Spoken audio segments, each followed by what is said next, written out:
Les jeunes maintenant sont devenus de plus en plus isolés de leur famille, amis, communauté, tout autour d'eux, dû à l'utilisation des appareils électroniques. C'est ridicule. Maintenant, essayons d'évaluer un peu la société et ce qu'en est-elle devenue aujourd'hui de nous. Quelques années auparavant, les téléphones n'avaient même pas d'écran et permettaient que d'appeler et de communiquer avec quelqu'un à distance. Mais au fur et à mesure que les années passèrent, la technologie a progressé. Les cellulaires ont commencé à avoir des écrans et de contenir de plus en plus d'informations intéressantes. Des jeux, du texting, des vidéos, des sites sociaux, etc. La société s'est complètement fait emporter. Il pourrait avoir des risques de cancer suivant l'utilisation d'un téléphone ou une montre Apple qui relâche des ondes électromagnétiques cancérigènes. Selon certains chercheurs français, les risques de développer un cancer au cerveau triplent chez les personnes ayant utilisé un téléphone mobile pendant 900 heures, c'est-à-dire 25 ans au cours de leur vie.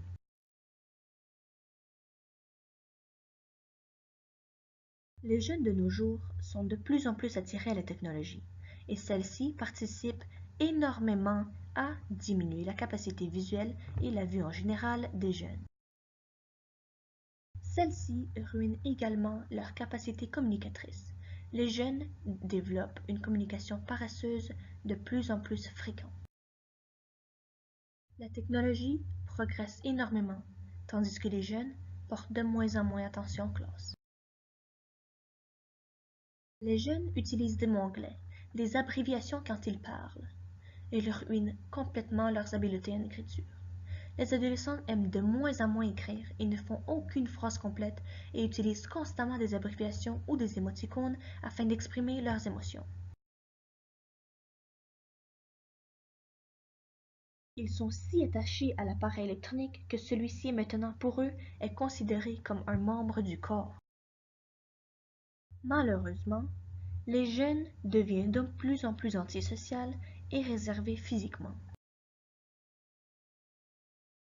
Mais ils deviennent de plus en plus actifs électroniquement. On peut même dire que les jeunes se font attirer par les électroniques dans un monde complètement différent et paresseux qui les amène à ignorer tout ce qui se trouve autour d'eux. Même durant la conduite, les jeunes sont incapables de lâcher leur téléphone et causent de graves accidents, mettant en danger la vie d'eux autres mêmes et de ceux qui se trouvent alentour.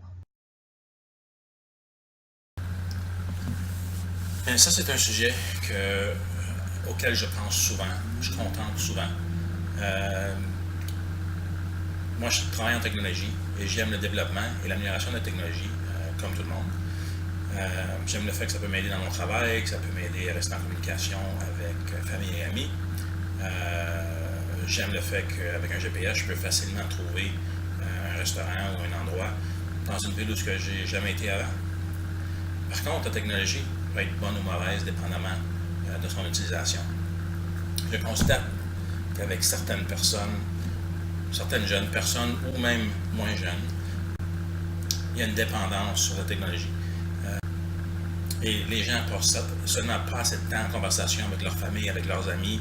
Ils ont une dépendance sur l'électronique, ce qui diminue leur capacité de communication. Aussi, je trouve que les gens sont beaucoup plus braves à distance à travers un appareil. Ils vont dire des choses qui sont méchantes ou blessantes, puis qui peut mener à un taxage ou un harcèlement électronique, qui est vraiment un sujet de discussion de ce temps-ci, parce que c'est un gros problème.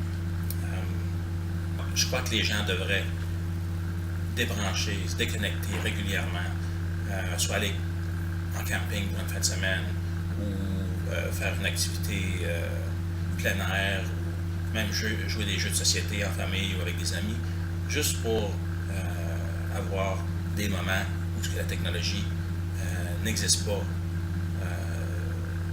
dans notre vie, pour quelques moments, si possible. La technologie peut être bien tant que c'est étudié en modalité. Mais l'utilisation de la technologie d'aujourd'hui peut être considérée comme une addiction, juste comme l'addiction de l'alcool, les drogues, etc. C'est pourquoi plusieurs gens semblent avoir un problème à décrocher de leur monde virtuelle et parler à ceux qui sont autour d'eux. Pour décrocher de la technologie, il faut traiter ceci juste comme une addiction.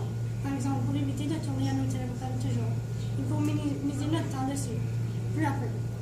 Sinon, si on enlève les téléphones des gens d'un seul coup, on vivrait dans un monde de gens qui souffrent de désintoxication. Ça serait un monde de fous. Également, maintenant que l'intimidation verbale ou physique n'est plus autant tolérée à présent et prise au sérieux, les jeunes se servent de plus en plus de l'appareil électronique afin d'intimider à distance.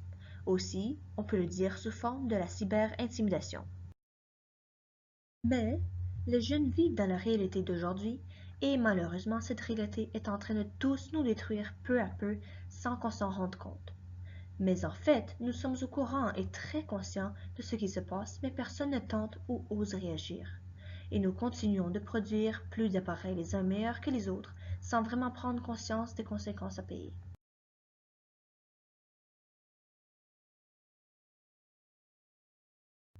Finalement, cette forme d'intimidation, tout aussi dangereuse que les autres, peut même amener les jeunes au suicide.